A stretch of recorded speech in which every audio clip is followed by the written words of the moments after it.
It never rains, but it pours. But far from the usual cold, the month of June brought about a series of human rights violations nationwide. Zimbabweans across the country continue to experience a worsened economic situation characterized by price increases and inflation. And on the human rights front, the situation is not being any better.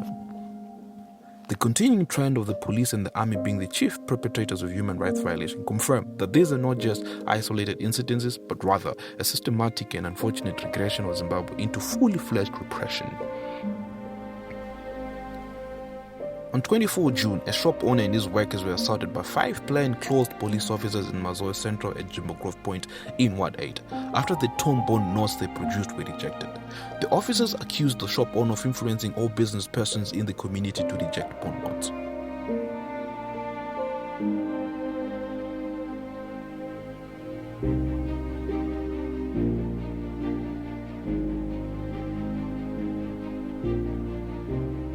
Following their abduction, the 3 MDC officials Joanna Mamombe, Netsai Maroa, and Cecilia Chimbiri were rearrested, this time being accused of faking their own abduction.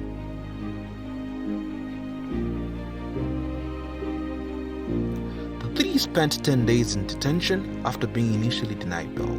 They have not been given a chance to tell their own side of the story as the government suspiciously keeps a lead on the case.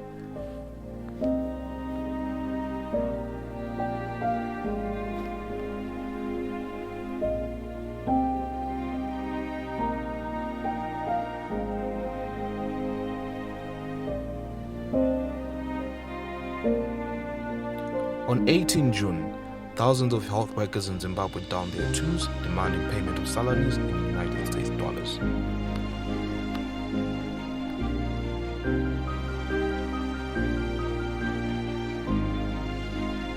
With most healthcare workers and generally all civil servants earning an average of Zimbabwe dollar 3.5 thousand, it means that they cannot afford the basics with their salaries, which are being eroded by hyperinflation.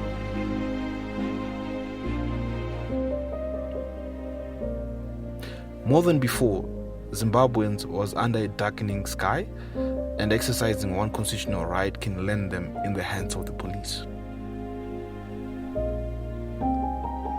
Among others, ZPP calls for the state to desist from violating the rights of citizens and for the investigations to be carried out on abductions of the MDC trio.